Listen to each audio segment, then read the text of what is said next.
어떤 색으로 피든 필 때 다 써버립니다 라는 제목으로 말씀을 전합니다. 제가 존경하고 좋아하는 신학자가 한 분 계십니다. 철학 교수시고 신학자였던 달라스 윌라드 박사입니다. 이분의 명저 하나님의 모략이라는 책 1장을 보게 되면 하버드 대학을 자퇴한 여학생의 이야기가 나옵니다. 세계적인 수재들만 들어갈 수 있는 최고의 명문대학 하버드 대학을 자퇴한 여학생의 이야기니까 흥미롭지 않겠습니까? 이 여학생은 가난했습니다. 그래서 학교에서 청소 일을 하면서 용돈을 벌어 사용하는 착한 학생이었습니다. 그런데 같은 반에 남학생이 있었는데 집안이 부유했습니다. 이 여학생을 자주 놀렸어요. 때로는 성희롱까지 했습니다. 치졸하고 잔인했죠. 가난한 이 여학생과 부유한 그 남학생이 윤리학 수업을 2번이나 같이 들었는데 이 남학생이 매번 최고 점수 A+를 받는 겁니다. 이 여학생이 상처가 됐죠. 자퇴를 결심합니다. 그래서 자퇴하기 전에 담당 교수와 가진 면담에서 이 여학생이 교수에게 이런 질문을 던집니다. 교수님, 선한 사람이 되려고 노력하지 않는다면 선을 아는 것이 무슨 의미가 있나요? 여러분 어떻습니까? 선한 사람이 되려고 노력하지 않는데 선을 아는 것이 무슨 의미가 있나요? 이 여학생은 지키지도 않을 윤리를 왜 공부합니까? 라고 묻고 있는 겁니다. 삶의 윤리적 행동에 대한 애씀이 없는데 이런 것은 선하다라는 것을 지식으로만 아는 것은 아무 의미가 없지 않느냐라는 평범하지만 날카로운 질문이 됩니다. 자, 여러분 우리는 어떻습니까? 이 하나님 말씀 지식적으로 머리에 머물러 아는 것에 만족하고 위안을 삼고 있지는 않는지요? 우리 신앙도 이제 운동 경기 중에 야구로 치면 출루율로 확인이 돼야 됩니다. 내가 살아서 일루까지 가야 되는 거죠. 다니엘처럼, 성경의 다니엘처럼 내가 아는 성경의 가르침을 삶에 적용시키며 사는 것이 바로 그것이 됩니다. 성경적 가치관이 내 삶으로 흘러들어와 매일 나의 나쁜 성품을 씻어내고 하나님의 방식으로 즐기며 살아야 되는 것, 이게 우리의 신자의 삶이 되어야 되는 겁니다. 이게 하나님 나라의 삶입니다. 여러분들에게 천국은 어떤 곳입니까? 천국은 어떤 곳입니까? 죽으면 가는 곳. 그 사실만 붙잡고 살면 지금 내 삶에 무슨 의미가 있고 행복이 있겠습니까? 죽으면 당연히 천국에 가야죠. 그러나 그것과 더불어 지금 내 삶에 천국을 가져와야 되는 것, 이것이 포함되어야 되지 않겠습니까? 지금 내 삶에 천국을 가져와야 되지 않겠습니까? 이게 포함되어야죠. 이게 하나님 나라 안의 삶이 되는 겁니다. 자, 오늘 본문 말씀은 이것과 연장이 되는 겁니다. 성경에서 출애굽기와 여호수아는 굉장히 중요합니다. 출애굽기에는 구원의 이야기가 기록되어 있죠. 그리고 여호수아는 구원 이후의 이야기가 기록되어 있습니다. 하나님께서는 이스라엘 백성에게 출애굽의 구원만 약속하신 것이 아닙니다. 하나님께서는 이스라엘 백성들에게 그들이 장차 살게 될 가나안 정복도 약속하셨습니다. 우리 신자의 삶, 하나님의 개입으로 기적이 일어나지요. 압도적인 은혜를 통해서 흘러넘치는 초월적 평강, 기쁨을 맛보기도 합니다. 그런데 그 속에는 영적 전쟁이라는 눈에 보이지 않는 싸움을 우리가 매일 동시에 치르고 있는 겁니다. 그렇지 않습니까? 우리에게 확신도 있습니다. 샬롬의 평강도 있죠. 이길 수밖에 없다는 승리의 보장도 있습니다. 그러나 신자인 우리는 세상에서 전쟁하듯이 살아가고 있습니다. 하나님께서 약속하신 것이라도 우리에게 그냥 주어지지 않는다라는 겁니다. 우리가 해야 할 것은 해야 됩니다. 오늘 여호수아는 신약 시대를 사는 우리에게 던져주는 메시지가 굉장히 많습니다. 여호수아는 정복의 이야기입니다. 정복. 신약 시대에 그리스도인이 어떻게 살아야 하는가를 알려면 여호수아를 보면 됩니다. 오늘 말씀의 배경이 이렇습니다. 이스라엘 백성이 요단강을 건너서 가나안 땅으로 들어가죠. 가나안 땅을 정복하면서 이 요단강을 기준으로 이 동편에 12지파 중에서 루벤 지파, 갓 지파, 그리고 므낫세 지파의 절반, 그들이 그 땅을 점령하고 정착해서 사용합니다. 그 이후에 요단강을 기준으로 요단강 서편에 유다 지파, 에브라임 지파, 그리고 남은 므낫세 지파의 절반, 이들의 땅 분배를 하는 겁니다. 이제 12지파 중에 7지파만 남았죠. 베냐민 지파, 시몬 지파, 스불론, 이사갈, 아셀, 납달리, 단, 이렇게 7지파만 남았습니다. 그런데 이 7지파에 속한 사람들은 하나님께서 그들에게 기업으로 주신 땅을 받으려 하지 않는 겁니다. 자, 2절 보겠습니다. 성경이 이렇게 얘기하죠. 다 같이 시작. 그러나 이스라엘 자손 중에 그 기업의 분배를 받지 못한 자가 아직도 7지파라라고 기록되어 있습니다. 이스라엘의 7지파는 꿈꾸었던 가나안 땅에 진입했음에도 불구하고 기업을 분배받는 것에 대해서 매우 소극적이었습니다. 그들은 마치 가나안 땅에는 관심이 없는 것처럼 보입니다. 그래서 지도주 요수아가 이스라엘 7지파에게 호되게 책망을 합니다. 3절 보시겠습니다. 시작.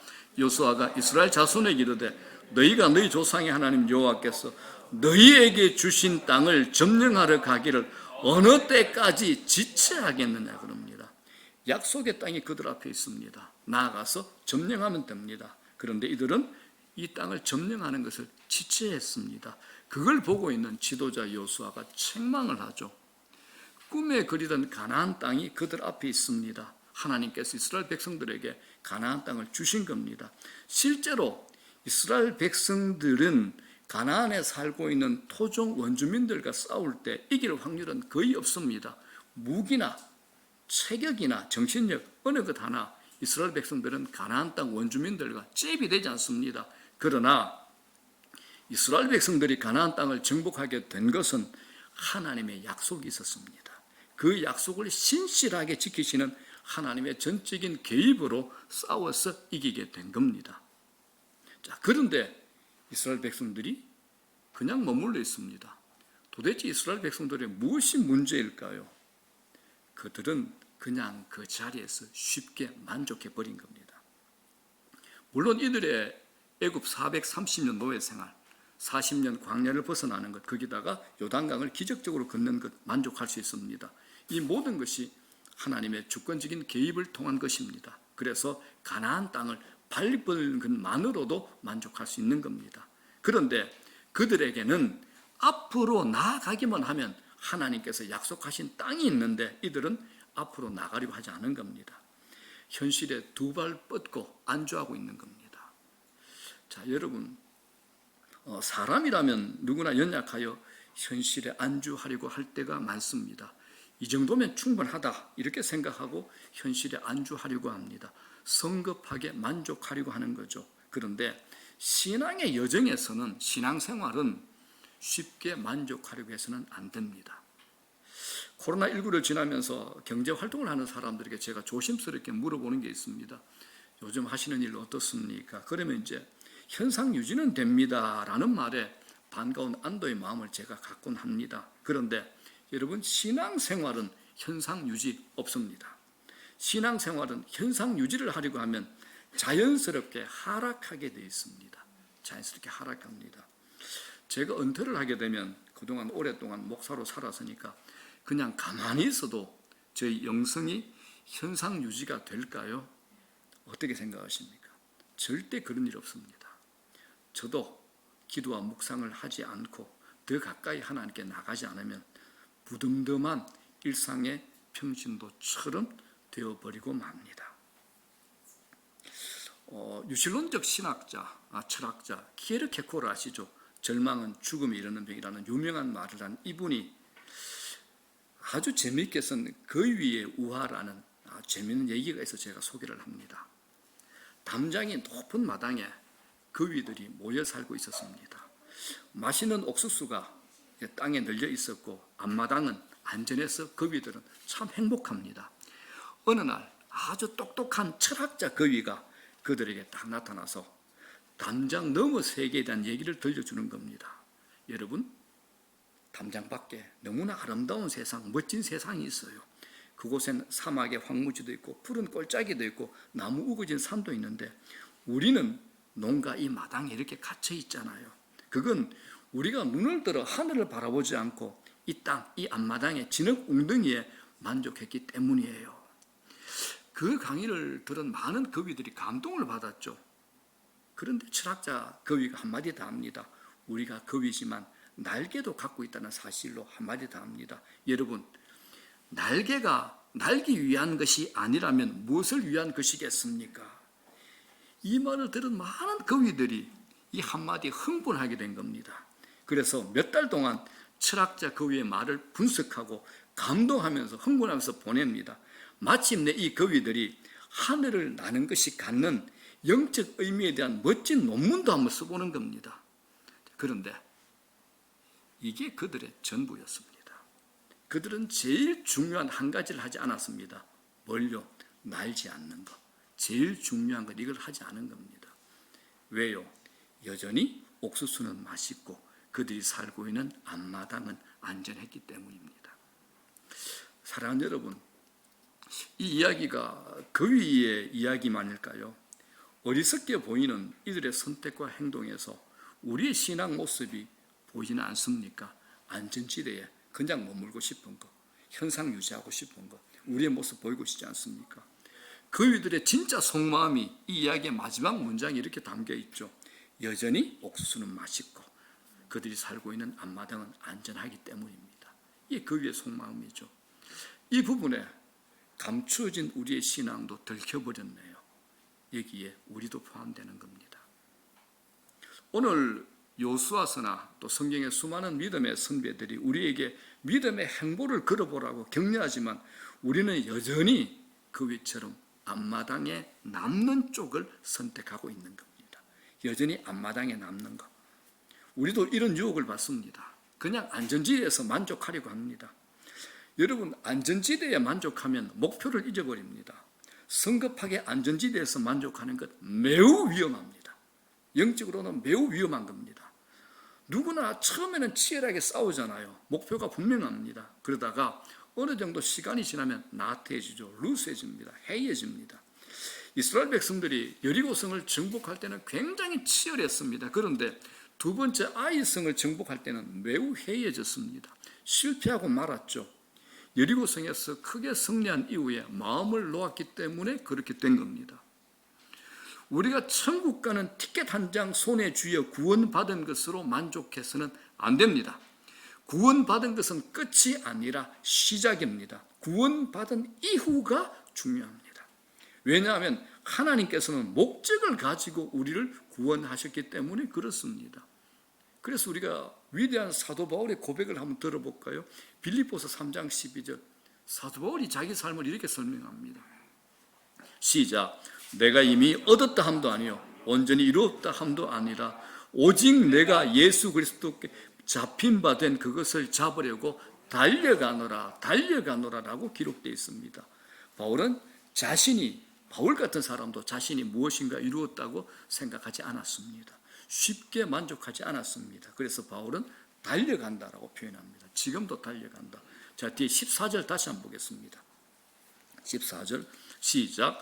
표대를 향하여 그리스도 예수 안에서 하나님 위에서 부르신 부름의 상을 위하여 달려가노라라고 기록되어 있습니다. 사도 바울은 하나님께서 부르신 부름의 상을 분명히 바라보았습니다. 그래서 바울은 표대를 향하여 달려간다라고 설명하는 겁니다.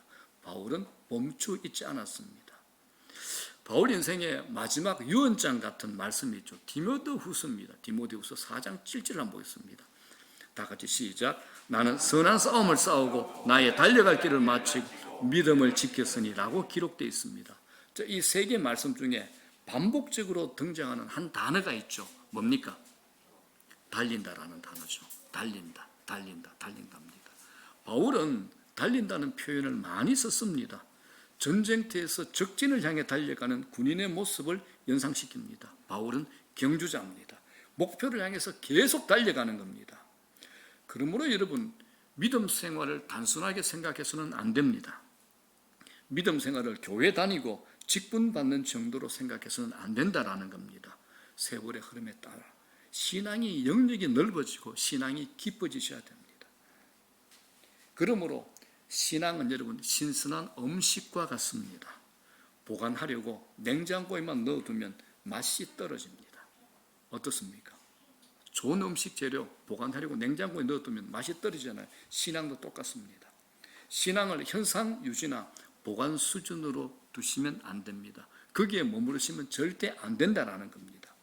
더군다나 우리는 자꾸 과거에 머무려고 합니다. 과거에. 추억에 젖어보려고 합니다. 옛날에 대단한 것을 성취했다 할지라도 그리스도인이라면 과거에 머물러서는 안 됩니다. 앞으로 나아가셔야 됩니다. 사탄은 우리를 과거에 매이게 합니다. 앞으로 나가지 못하게 하는 겁니다. 그런데 앞으로 나가지 못하면 영적으로 나태해집니다. 영적으로 게을러진다는 겁니다. 코로나19로 인해서 많은 크리스찬들이 영적으로 나태해졌습니다. 목회자들이 걱정을 하죠. 신앙생활 적당히 하고 싶어 합니다.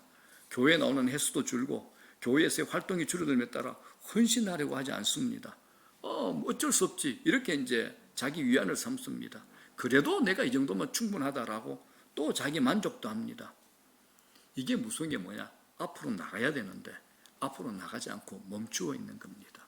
하나님께서 약속하신 것이 있는데 현재의 상태에 만족하려고 한다는 겁니다. 현실에 안주하면 영적으로 무감각이 됩니다.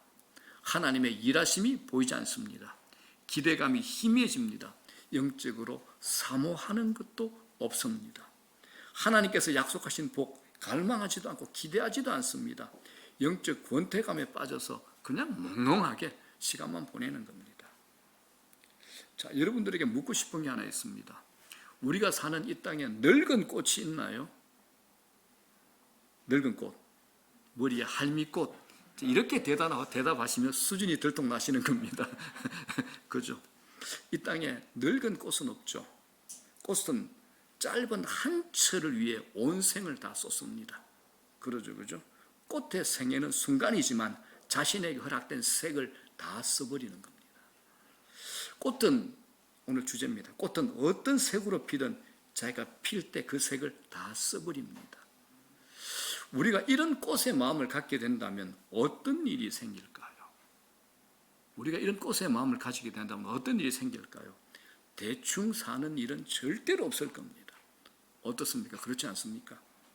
꽃도 최선을 다해서 사는데 지금 우리는 어떻습니까? 꽃도 최선을 다해서 사는데 지금 우리는 어떻습니까? 자, 빌립보서 2장 13절 보겠습니다. 시작. 너희 안에서 행하시는 이는 하나님이신 자기의 기쁘신 뜻을 위하여 너희에게 소원을 두고 행하게 하시나니라고 기록되어 있습니다. 여러분, 예수 믿고 은혜 받으면 우리 안에 새로운 소원이 생겨납니다. 그래서 여러분, 예수 믿고 은혜 받으셔야 됩니다. 전과 전혀 다른 소원, 영적 갈망이 내게서 막 생겨납니다. 하나님께서 우리에게 새로운 소원을 불어넣어 주십니다. 하나님께서 우리 안에 새로운 소원을 주시면 더 이상 이전의 모습으로, 과거의 모습으로 살고 싶지 않은 겁니다. 새로운 모습으로 살고 싶어집니다. 나의 삶의 모든 영역이 변화되기를 기대하고 갈망하게 됩니다. 예수님 닮아지고 싶습니다. 그래서 기도가 넓어지죠. 기도가 깊어질 수밖에 없고 기도의 시간이 길어질 수밖에 없는 겁니다. 여러분들에게 묻고 싶습니다. 여러분들은 하나님께서 여러분의 마음과 생각에 넣어주신 소원을 가지고 있나요? 여러분들이 만든 야망 말고요. 하나님께서 여러분들 마음에 불어넣어 주신 소원, 기대감이 있으신가요? 어떻습니까? 내가 보는 것 이거 말고 하나님께서 보게 하시는 것을 보는 것을 비전이라 그럽니다. 하나님께서 보게 하시는 것을 보는 것, 이걸 비전이라 그럽니다. 우리의 눈이 밝아져야 하나님께서 보게 하시는 것을 볼 수 있습니다. 무슨 말인지 이해가 잘 안 되시죠? 성경이 이걸 이렇게 보증합니다. 자, 성경 말씀으로 제가 근거를 여러분들에게 확인해 드립니다. 에베소서 1장 18절. 다 같이 시작. 너희 마음의 눈을 밝히사 그의 부르심의 소망이 무엇이며 성도 안에서 그 기업의 영광의 풍성함이 무엇이며 너희 마음의 눈을 밝히사. 이걸 쉽게 풀이하면 이렇습니다. 하나님께서 여러분의 마음의 눈을 밝게 하셔서 영안이 밝아지는 거죠. 하나님의 부르심의 소망이 무엇이고 성도인 여러분 안에 있는 하나님의 유업의 영광의 풍성함이 무엇인지 여러분들이 보고 알게 되기를 기도합니다라는 것이 사도 바울의 이 말씀입니다. 자, 뒤에 19절도 보겠습니다. 시작. 그의 힘의 위력으로 역사하심을 따라 믿는 우리에게 베푸신 능력의 지극히 크심이 어떠한 것을 너희로 알게 하시기를 구하노라. 성경이 단문으로 끝나면 좋은데 끝날 듯한데 또 연결되고 단어가 이래서 조금 해석이 어려운데 쉽게 풀이하면 이렇습니다. 하나님께서는 우리 믿는 사람들에게 강한 힘으로 활동하신, 하나님의 강한 힘으로 활동하시는 그 능력이 얼마나 큰지를 여러분들이 알게 되기를 나는 기도합니다라고 사도 바울이 우리에게 얘기하는 겁니다. 이게 바울의 기도입니다. 바울은 하나님께 자신의 눈을 밝혀달라고 기도합니다. 여러분들도 그렇게 하셔야 됩니다. 하나님, 내 마음의 눈을 밝혀주십시오. 내 생각의 눈을 밝혀주십시오. 기도해야 됩니다. 눈이 밝아져서 하나님께서 나를 부르신 소망, 하나님께서 내게 허락하신 기업의 영광의 풍성함, 하나님께서 내게 베푸신 크신 능력을 알기를 소망하셔야 됩니다. 그 기도를 여러분들이 하시라는 겁니다. 청년들이 많으니까 제가 이야기를 좀 하겠습니다. 미국의 대표적인 기업 애플과 구글이 있죠. 애플의 핵심 키워드는 아이디어를 구하는 혁신이랍니다. 구글의 핵심 키워드가 뭐냐 했더니 인재랍니다. 인재. 다른 듯 하지만 같은 말인 것 같습니다. 좋은 아이디어가 결국 좋은 인재에게서 나오기 때문에 그렇습니다. 자, 이들이 채용하는 인재들의 특징이 있습니다. 서로 관련 없는 것들을 연결해서 혁신적인 답을 찾아내는 겁니다. 전혀 관련이 없는 것인데 그걸 연결해서 혁신적인 답을 찾게 만드는 겁니다. 예를 들면 이런 거죠. 아주 작은 씨앗에 여름 숲이 숨어 있음을 꿰뚫어 보는 해안을 가지는 겁니다. 아주 작은 씨앗에 여름 숲이 그 속에 숨어 있다. 이걸 꿰뚫어 볼 수 있는 해안, 지혜의 눈을 가지는 겁니다. 자, 그러면 이 차원에서 여러분들이 묻고 싶은 게 있습니다. 애플이나 구글에서 찾는 이런 해안을 가진 최고의 스펙을 성경에 등장하시는 모세, 요셉, 다윗, 다니엘, 바울은 가지고 있을까요? 여러분 생각은 어떠세요? 가지고 있습니다. 상상을 초월할 그런 것들을 이분들은 가지고 있죠. 하나님께서 우리에게 허락하신 영역은 매우 넓고 풍성합니다. 하나님께서는 예수 그리스도 안에서 많은 것을 우리에게 허락하셨습니다. 그렇기 때문에 우리는 하나님께서 우리 눈을 여셔서 하나님의 귀한 약속을 볼 수 있기를 기도하셔야 됩니다. 기대감을 가지고 기도하셔야 됩니다. 제가 만들어낸 말이 아니잖아요. 성경의 약속입니다. 너희들 이렇게 기도하라라는 거고 바울이 이렇게 너희를 위해서 기도하고 있다라는 겁니다. 하나님께서 보여주시는 것, 하나님께서 약속하신 것을 볼 수 있어야 됩니다. 눈이 열리면 가만히 못 있죠. 봤잖아요. 봤는데 가만히 있을 수가 없잖아요. 흥분하잖아요. 움직이죠. 자, 3절 보십시오. 여호수아가 이스라엘 7지파에게 책망을 하죠. 3절 시작. 여호수아가 이스라엘 자손에게 이르되 너희가 너희 조상의 하나님 여호와께서 너희에게 주신 땅을 점령하러 가기를 어느 때까지 지체하겠느냐. 그리고 난 후에 여호수아가 이스라엘 7지파에게 임무를 부여합니다. 문제가 발견됐으니까 고쳐야죠. 어떻게 고치는가? 4절 보십시오. 여호수아가 이스라엘 7지파에게 새로운 임무를 이렇게 부여합니다. 4절 시작. 너희는 각 지파에 3사람씩 선정하라. 내가 그들을 보내리니 그들은 일어나서 그 땅에 두루 다니며 그들의 기업에 따라 그 땅을 거려가지고 내게로 돌아올 것이라. 여호수아는 지파마다 3사람을 선정하여 그들이 차지할 기업의 땅을 돌아보고 거려오라고 명령을 하죠. 이스라엘 땅 중에서 이미 정복한 땅을 제외한 나머지 땅을 7부분으로 나누어 지도를 그려오게 한 겁니다. 자, 여러분 이 여호수아의 의도가 무엇일까요? 여호수아는 머뭇머뭇거리고 안전지대에 머물고 있는 7지파에 속한 사람들을 자극하는 겁니다. 그들이 차지할 땅에 그들이 가서 직접 보고 땅을 그리는 가운데 그들의 가슴에 불이 붙기를 원하는 겁니다. 하나님께서 그들에게 주시겠다고 약속한 땅을 그들의 발로 직접 밟아보게 하는 겁니다. 그 이유가 뭘까요? 하나님께서 주시겠다고 약속하신 땅을 그들이 밟는 동안에 그들 안에 하나님을 향한 기대와 열망이 일어나기 때문에 그렇습니다. 프랑스의 위대한 소설가 있죠. 생텍쥐페리. 그의 유명한 소설 우리가 잘 아는 어린 왕자 있잖아요. 그게 기가 막힌 문구가 이런 문구가 나옵니다. 배 만드는 법을 가르치기 전에 바다를 동경하게 하라. 이해되시죠? 배 만드는 법을 가르치기 전에 바다를 동경하게 하라. 배 만드는 법만 가르치면 배를 제대로 만드는 사람이 없답니다. 그러나 바다를 보여주고 배를 만드는 법을 가르치면 멋진 배를 만들 수 있답니다. 그렇지 않습니까, 여러분? 자, 그렇다면 우리가 예수를 믿는 사람이라면 우리 안에 새로운 욕구가 일어나야 됩니다. 새로운 욕구가 일어나는 것이 정상입니다.